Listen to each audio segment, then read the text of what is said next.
September 6th, 1996. Tupac Shakur is the most successful hip-hop artist in the world. He's no different than the king of rock and roll, Elvis Presley. Tupac was a king of rap. To his legions of fans, he's the ultimate gangster rapper. Thug life, that's my cover. He's the angry voice of urban America. Yes, I am gonna say that I'm a thug. That's because I came from the gutter. People in the hood call him Black Jesus. They was like he was sent here to save us. But to the authorities and to his rivals within the world of hip-hop, he's seen as a threat. You know, America eats its babies. No matter what y'all think about me, I'm still your child, you know? He said many times, I'm going to die. I'm going to go out in a blaze of glory. And soon, that prophecy will come true. This is the story of the final hours in the life of Tupac Shakur.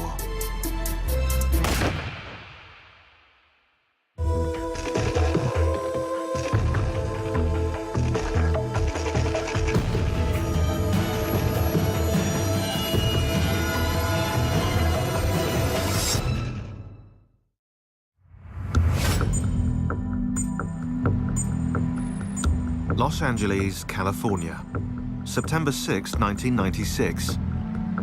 It's 11:30 p.m. and Tupac Shakur leaves Lacey Studios in downtown LA, where he's just finished shooting his latest video.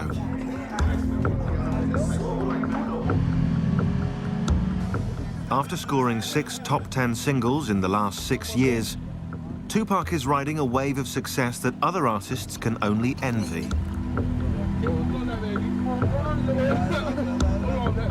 But in just 24 hours, that ride will come to a sudden and brutal end. After driving to his mansion in the LA suburb of Calabasas, Tupac, exhausted from the video shoot, steals a few hours' sleep.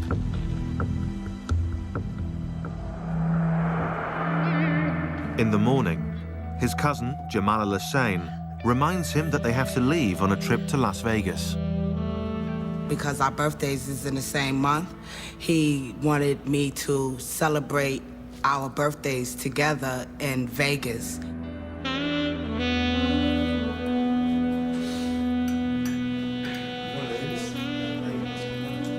Tupac is going to Vegas to catch a boxing match and then play at a local club. With him is his live-in girlfriend, Kidada Jones, daughter of legendary record producer Quincy Jones.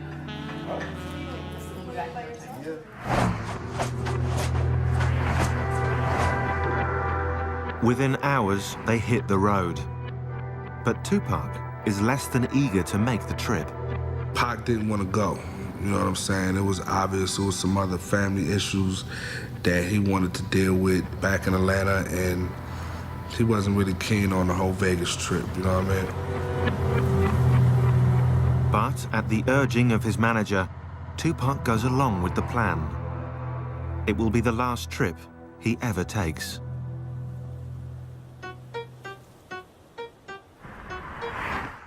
Five years earlier, back in 1991, the only plan for Tupac Shakur was making it to the top in the competitive world of hip-hop. And with his first album, Tupacalypse Now, Tupac was well on his way.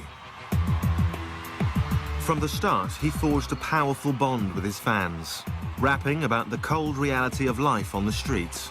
When he put that pen to paper and he opened up his mouth on that mic, it was just, you know, God had to be working. It seemed like every song he wrote, his life was coming out. Like it was just taking the blood out of him. They got little Italy, little everything. They don't have a little Africa, they got the ghetto. And we think that that's ours. That's not even ours. That's just what was left over. His songs stood up for the powerless, the poor, the forgotten, those with no political voice in society. In 1994, Shakur clearly spelled out his philosophy in an album entitled Thug Life. But he wanted the ones who didn't think nobody gave a to see that he gave Thug Life, the hate you gave little infants. Everyone.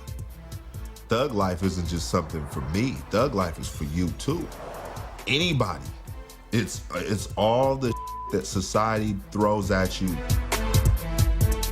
Thug life is about choices.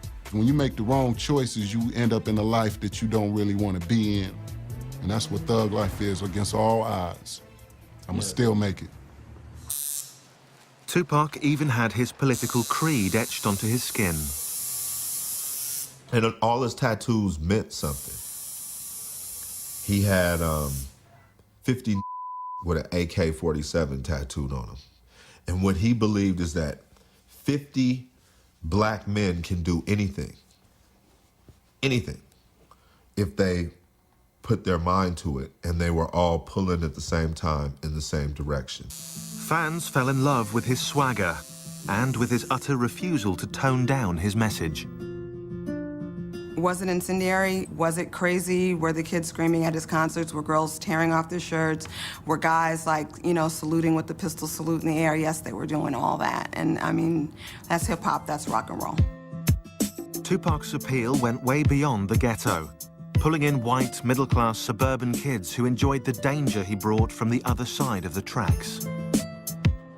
Whether it was his energy or, you know, his force or his excitement or, you know, whatever it was, I believe that he connected with men and women and black and white and old and young. He always kind of had this ideology that he didn't need a record label. He didn't need the movies. All he needed to do was stay real. Because if he stays real and he keeps telling the kids what is authentic to him, that they will always relate. He will never be begging for bread. If it was attention that Tupac was looking for, he more than got it. But not always for the right reasons. As he climbed the ladder, some in the hip-hop community looked on with envy. Tupac Shakur was starting to make enemies. Hip-hop is about competition and about, you know, I'm better than you and, you know, I get more chicks than you. And it's very competitive, almost like a sport. Then you have these, you know, these huge egos working against each other. It's a recipe for destruction. And soon, rap's obsession with rivalry and violence will hit the glitzy streets of Vegas. And someone will overthrow its reigning king.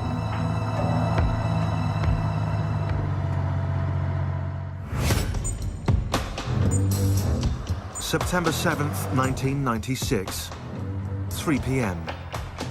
Tupac Shakur has arrived in Las Vegas, Nevada, where he's scheduled to watch a boxing match and perform at a local club.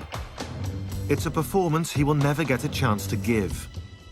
In less than 9 hours, he'll be gunned down in cold blood.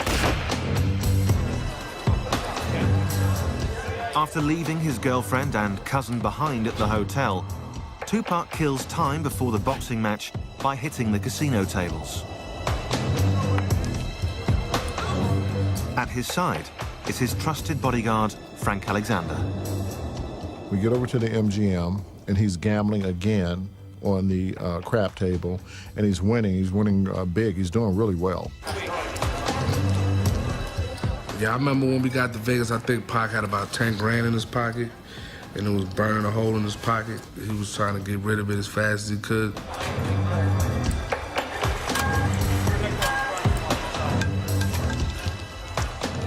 At the table, Tupac is joined by members of the Outlaw Immortals, his backup group.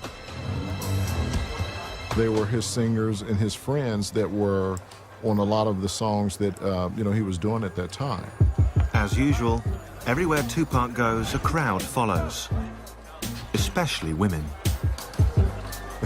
Tupac and women. The women were a dime a dozen. They were there, the groupies, from the movie sets, from the video sets, from the studio, from Italy, wherever.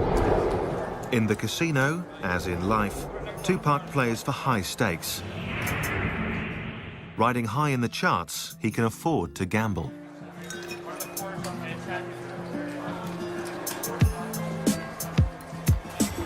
But 25 years earlier, on the streets of East Harlem, New York City, few would have laid bets on the future success of young Tupac Shakur. His mother, Afeni Shakur, a member of the radical Black Panther Party, was arrested and charged, along with 20 other members, for conspiring to blow up local buildings.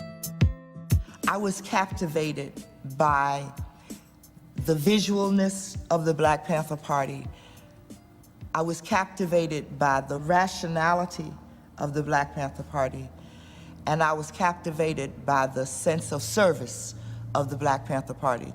For me, the Black Panther Party was a way to legitimately express my anger. Eventually acquitted of all charges and pregnant with Tupac, Afeni was released from jail after spending 15 months on and off behind bars. And on June 16th, 1971, she gave birth to Tupac Amaru Shakur, who she named after a South American Incan revolutionary, the name meaning shining serpent. So shining serpent is a brilliant spirit. I actually believed in 1971 that giving a child a name empowers him. But what did not help empower young Tupac was the absence of his father, also a Black Panther, who was rarely around. What he didn't have was that masculine figure in his life for a sustained period of time that would, you could go play ball with. Adding to that instability was crippling poverty, at times rendering Tupac and his mother homeless.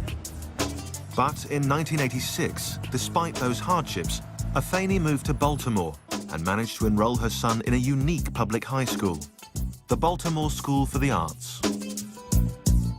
That was a really good experience for Tupac because the other students at the school were all artists. And the environment for artists is different. It's a lot freer. It's a lot less restrictive. In particular, he fell in love with acting and with rap music. I think Tupac always believed he could have it all. He could be an incredible and talented MC. He could be an incredible and talented actor. I think he saw no sort of boundaries or limits for, his potential. But in contrast to school, his life at home was stark. I had gotten hit by a man that I was having a relationship with. And that had a very bad reaction on my son because I wouldn't allow my son to beat the man up. And that was a real breach for Tupac internally.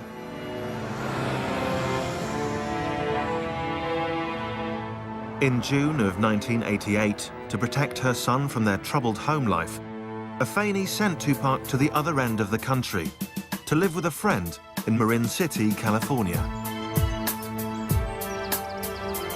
But the 16-year-old quickly discovered he had simply traded one nightmare for another.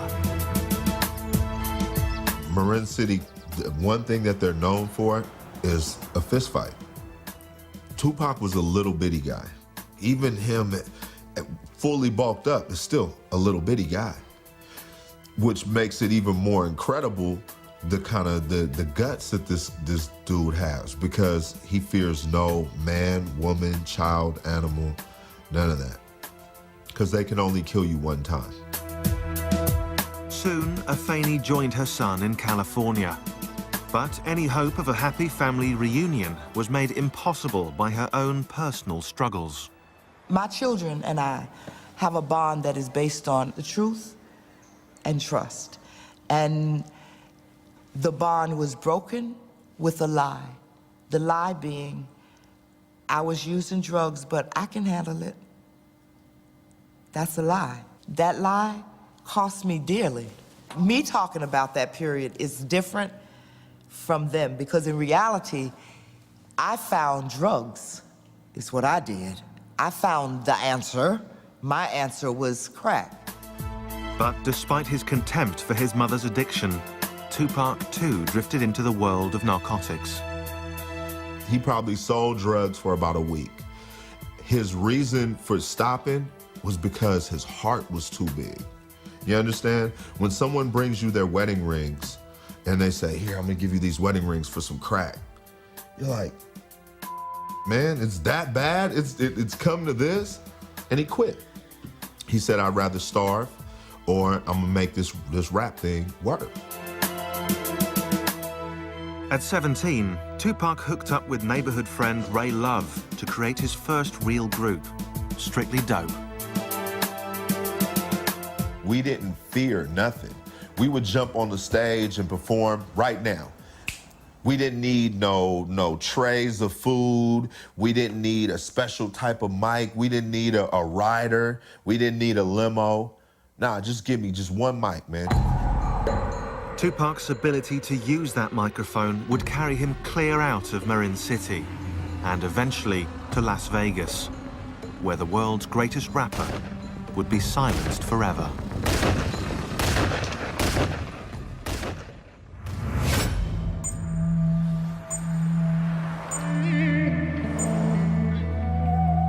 September 7th, 1996, 6:15 p.m. Since arriving in Las Vegas almost 4 hours ago, Tupac Shakur and his entourage have been taking it easy, gambling at the casino and enjoying a few drinks. But in just 5 hours, Tupac Shakur will be gunned down by a cold-blooded killer.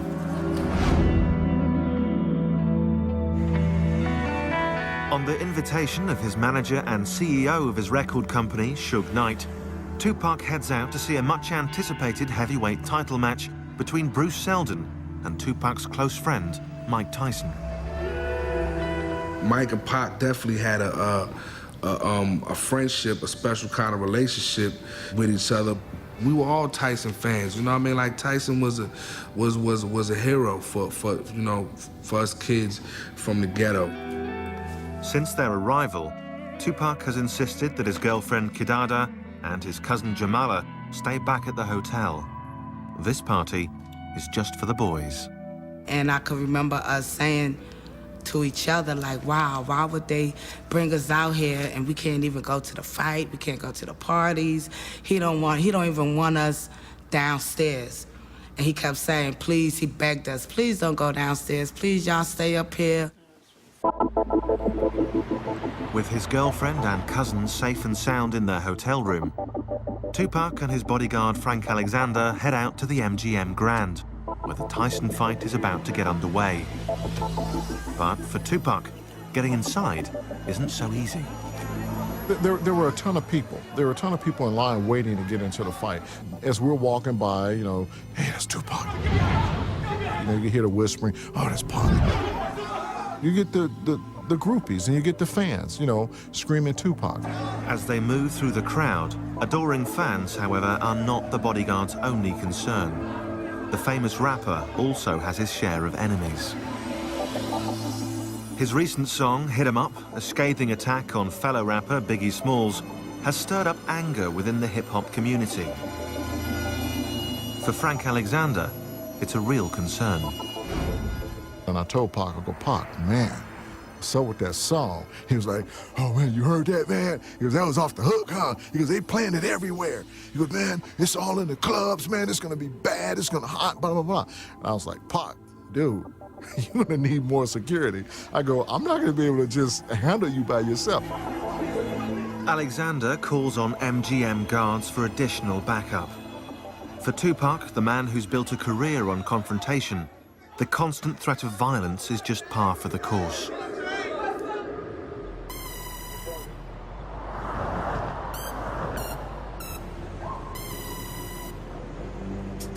But back in 1990, only 6 years earlier, few had ever even heard of Tupac Shakur. Still down and out in Marin City, California, and desperately trying to break into the music business, he caught the eye of established Oakland rapper Shock G, who offered Tupac a gig as a dancer in his group, Digital Underground. He saw Pac had no home to go back to, and, you know, he gave him an opportunity. It was just the break Tupac had been waiting for. Suddenly, the teenager was circling the planet on a world tour. Tupac had a lot of fun running around with Digital Underground. They were calling from Japan, and they were calling from London, and they were calling from Italy, and they were calling from Australia. A natural showman, Tupac graduated from just dancing to stepping up behind the mic. The move was an immediate success. Pac was a master at, he could take your style and do it a little bit different or a little bit better than you.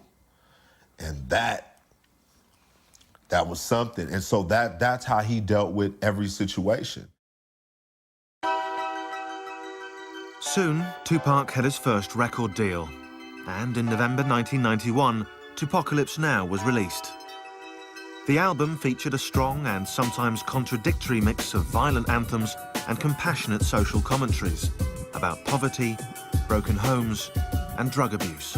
If you look at his music, he had songs that were so negative about women and talked about them like they were just nothing. And then he had a whole series of other songs where he was putting all women, mothers and black women and all women on such a pedestal. He was a complicated guy. In his writing, Tupac drew from his various experiences, raised in a politically charged Black Panther home, exposed to the fine arts, and schooled on the streets. He was a poet, you know what I mean, first. I think Pac was just so in tune with himself that he can do whatever kind of song and not feel like if people hear it, they're gonna think I'm weak. He's a fan of himself as well. He would go, listen to what I said. Oh my God, the boy is nice. And this is how he would say it. He'd be like, oh my God, the boy is nice. Yo, Jamala, listen to this. This is how I kick it. And he would recite a little verse out that song, and he'll go, ooh, I'm so nice, I'm so nice, I'm killing them, I'm killing them. I'll be like, Pac, he is crazy. Since he was a kid, Tupac had also fantasized about becoming an actor. And in 1991, he made his second dream come true. He starred in the critically acclaimed film, Juice. Juice came out. When I went to go see it, the girls were screaming. That was fly. That was some to see. From the moment Juice came out, everybody was talking about Pac. It was just obvious that, you know, he was on the verge of something really major. That role helped him more than the music did. He would come downstairs and he would like spread his legs apart and his arms, shake his jewelry off and everything, pull his collar up and say, I'm a legend in my own time. And I would say, Dag, Pac, man, in another 10 years, you're gonna be the most powerful man in America. He was like, yeah, watch and see, I am. Things were looking good for Tupac. The following year, his mother, Afeni Shakur, now clean and sober, re-entered his life. Once again, they were a family. I discovered that when a child says to you, you're my mother, when they give you authority over their lives as their parent, that they can withdraw that authority. And my children withdrew it. I didn't take it back. They gave it back to me. But with the good came the bad. In 1992, Tupac was arrested for allegedly attacking a limo driver. In 1993, he was charged with assaulting another rapper with a baseball bat. In another incident, he was charged with attacking film director Alan Hughes with a weapon. In Atlanta, Georgia, he was arrested, although later released, for the alleged shooting of 2 off-duty policemen. It seemed that Tupac Amaru Shakur was taking his gangster image rather too literally. Well, Pac, you got to realize of, you know, where he come from and his family's history with the police. And they hated Pac. They hated Tupac. I don't know if it was that his heart was a Black Panther heart. I don't know if that was it, but Tupac just had no patience for law enforcement, and I don't know that he had respect for law enforcement. And so I think, why were the authorities mad? Because Tupac was thumbing his nose at them and worse. Mr. Shakur, can we get a comment from you at all? Hell no. Thug life. Thug life. Thug life. That's my comment. What's that mean? I don't understand. Pac always felt like he would be a statistic. But he said, if I'm gonna be a statistic and America's gonna thoroughly me over, I'm gonna be the ultimate statistic that I can be. In the battle between Tupac the artist and Tupac the streetwise thug, it appeared that the dark side was winning.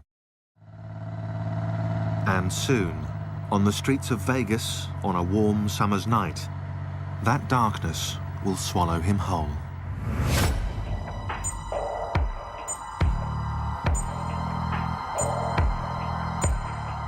September 7th, 1996, 8:35 p.m. Tupac Shakur has just finished watching a boxing match at the MGM Grand, where his close friend Mike Tyson pulverized his opponent Bruce Seldon in less than 2 minutes. Backstage, Tupac is accompanied by Suge Knight, his manager and the owner of his record company, Death Row. With them is Tupac's security guard, Frank Alexander, and various Death Row Records associates. It's clear to everyone that Tupac Shakur is still revved up from the fight. And he's just going off, you know, man, 50 blows, 50, man, he knocked them out, 50 blows.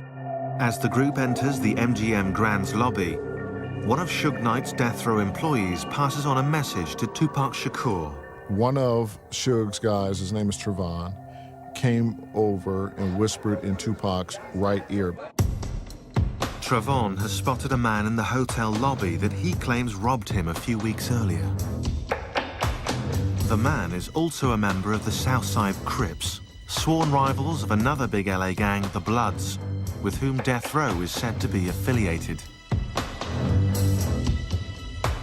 Tupac Shakur, the king of gangster rap, decides to teach the man a lesson. And Pac just ran up on him and...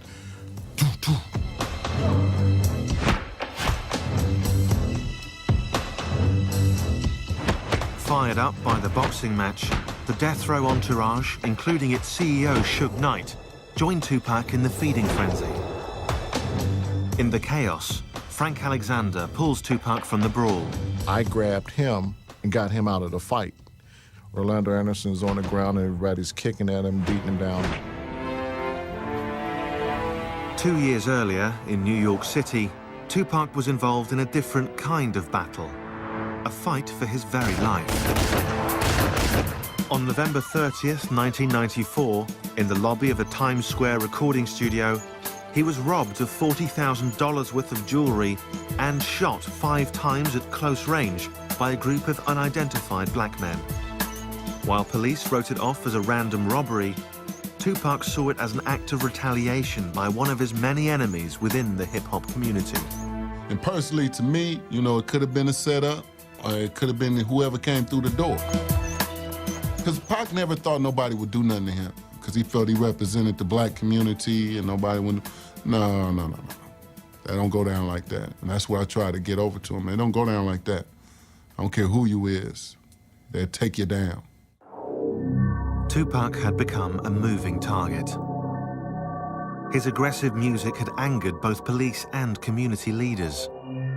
His verbal attacks on other rappers had created friction within the world of hip-hop. As a rich and powerful black man, everybody was lining up to take a shot at Tupac Shakur. But he was just a cat that just refused to back down. That was just him. He just refused to back down. I loved it about him, but I also knew that can be a downfall too, And that's what I was really trying to give to him, that can't just run up on anybody, man. They'll kill you out here, for real. Tupac knew where he lived. He knew what the system was. He knew what he agreed with and what he didn't agree with. But he also knew that if he didn't make an effort to make capital in a capitalist society, he wasn't going to be able to do anything that he wanted, you understand? Tupac's image as a thug was catching up with him. The shooting had left him with 5 bullet wounds, the most serious of which was a severed artery in his thigh. Tupac was paying the price for not only writing about our violent culture, but also for being a part of it.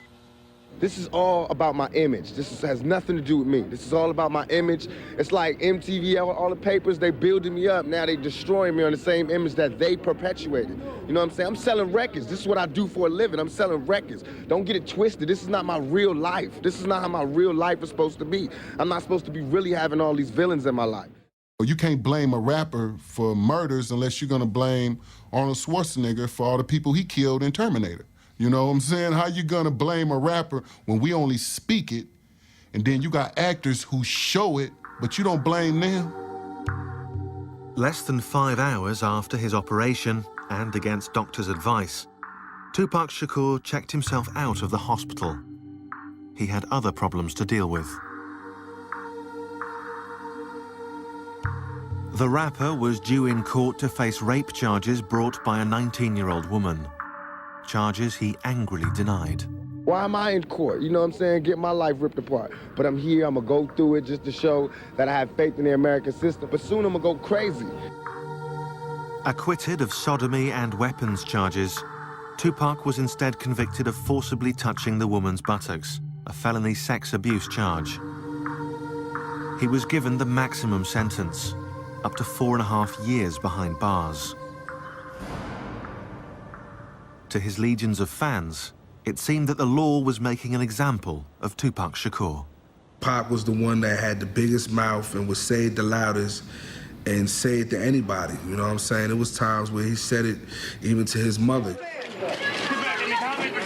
I'm loud, I didn't shut up. But I didn't think they was gonna take it this serious. Me keep talking out, I didn't think it was gonna be a matter of life and death. What did you do? What happened? Can you tell us? While at the Clinton Correctional Facility in upstate New York, Tupac seemed to undergo a startling transformation. The king of gangster rap publicly denounced thug life. Well, you got to realize when Pac was in jail, you know, jail will make you start thinking. And you're gonna do anything you can to get out of jail, you know? So, to me, when he denounced thug life, it was like, you know, I'm only playing. Let me get up out of here. But getting out of there wasn't so simple. Obviously, Pac was in a dire position, being incarcerated and, you know, his money being dwindled down because of all the cases and, you know what I mean, fighting his bogus lawsuits and all of that. In exchange for signing with Death Row and taking him on as his manager, Suge Knight promised to get Tupac out on bail. And soon enough, the all-powerful godfather of hip-hop made it happen. I never saw the contract. I just remember the phone call. You know what I'm saying? Calling us saying, you know, I'm on Death Row now. You know, I just signed with Death Row. They tried to control Tupac. Even when they sent him to Death Row, they thought Suge was gonna be able to control him. But you know, that was just like putting a flame with some dynamite. That's gonna blow.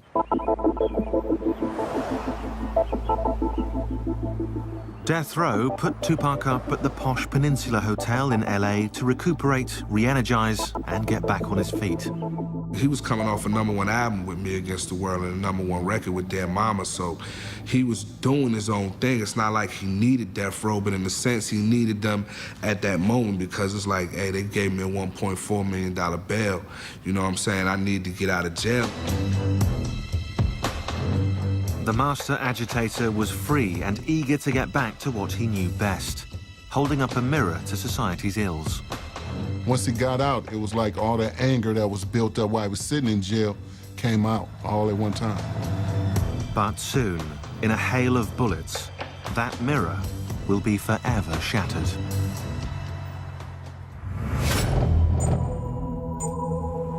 September 7th, 1996. 9 p.m., Las Vegas, Nevada. After beating up an alleged Crips gang member in the lobby of the MGM Grand Hotel, Tupac and his entourage make their way back to their rooms to change before heading to Club 662, where Tupac is scheduled to play. In less than 3 hours, Tupac Shakur will be left for dead.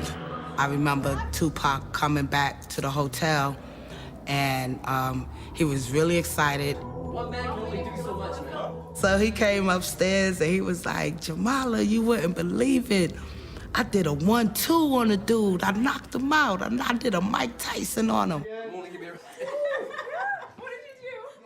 He didn't really get into details about who he was fighting or what the fight was about, but he was really happy that he got a chance to test his ring out on somebody's face. While getting dressed, Tupac decides not to wear his bulletproof vest, a garment not out of place on a man with so many enemies. I remember Castro saying to Pac, you know, you should put your vest on. I think you should wear your vest tonight. You know, Pac saying, nah, it's too hot. I don't want to wear my vest tonight. It's too hot for that. Normally, he wouldn't leave without it, but this time he left it. He didn't have it with him.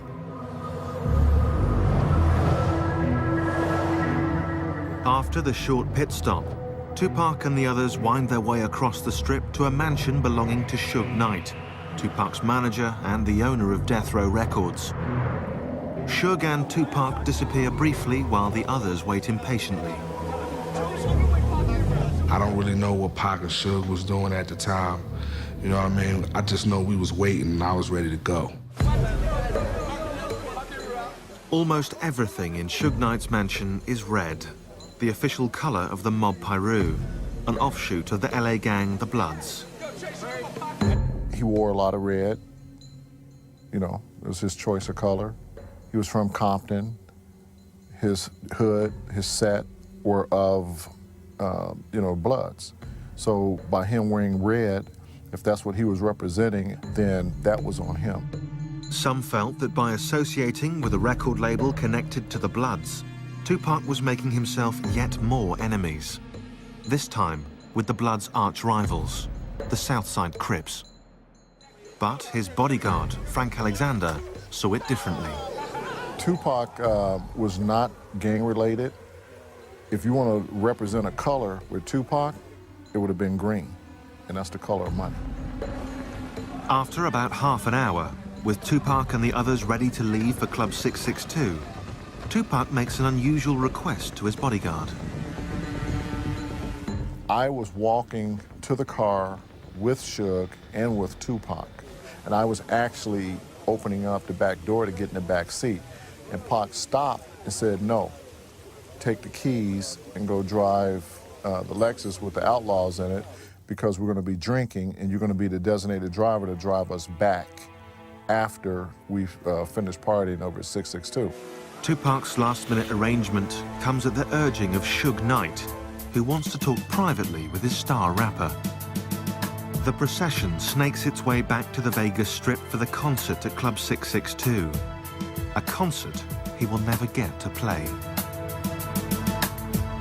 Less than a year earlier, Tupac had seemed invincible. He'd survived a point-blank shooting in New York, he'd survived jail time in a maximum security prison, and he'd emerged more popular than ever. His first album with Death Row, All Eyes on Me, took him to the top. Within 3 weeks, the album went platinum. Yet, despite this success, Tupac decided that when the time came, he would not renew his contract with Death Row Records. Tupac was ready to leave the record label, and there was a reason for it. So, you know, that reason only his mom and the immediate people within his camp would know what that reason was. Privately, Tupac believed that Death Row was not giving him a fair cut of the money he was bringing in. But Death Row was not Tupac's only problem. He was also fighting with an old rival, New York-based rapper Biggie Smalls, who he'd attacked repeatedly in his songs. Their feud fueled rumors of a war between East Coast and West Coast rappers. Well, the East Coast, West Coast beef was like a mirage. It wasn't true, you know, because all Pac is from the East Coast, all the Outlaws from the East Coast, you know? It was just a beef that he had with Biggie. Tupac had spent the last 6 years fighting with the cops, the courts, other rappers, and now violent gangs. It was getting increasingly hard to tell his friends from his enemies. Tupac had a lot more enemies than just, Joe Blow rapper across the country. He comes from a family of people that don't just talk, they act. And they're educated. Pac's big mistake was speaking truth to power. And that's one thing when you're talking about a faceless government or the president. It's a whole nother thing when you're talking about people within the industry that you work or people within the streets. He didn't just speak truth to power when it came to the cops. He said about the dope dealers. He spoke truth to power all the time. When you have that level of honesty, they don't want you here. No one does. And now, as Tupac rides to Club 662 with Suge Knight, he has no idea that one of those enemies is about to strike back.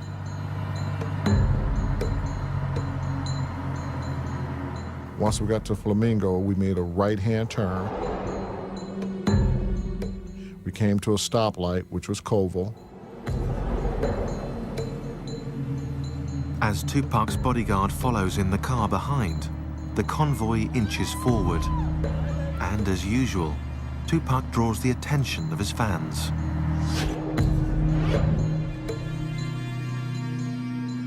Then, suddenly, out of nowhere, a white Cadillac.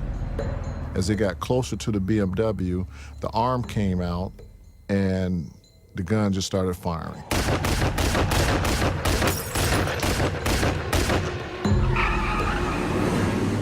Suge's car is hit with a spray of bullets.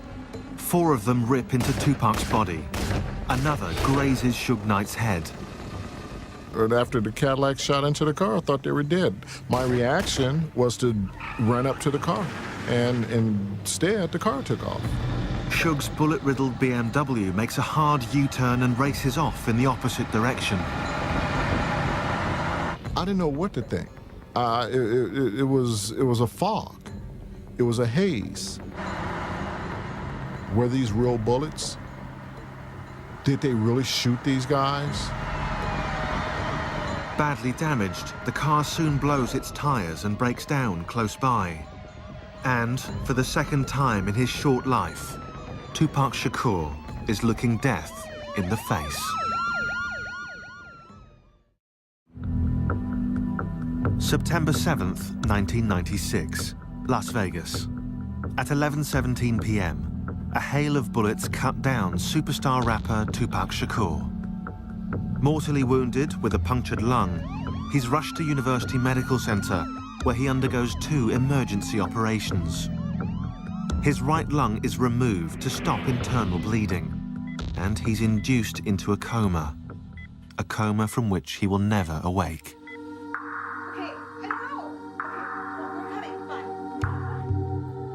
He was cussing and crying and mad. And what was going through my mind was that we just went through this in New York. I saw Jamala, and who had had quite a night. And, it started.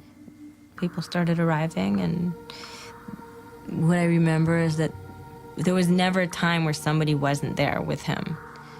When I went in, he was, in a medically induced coma, and I never thought he was gonna die. Never. Not one time did I think he was actually gonna die.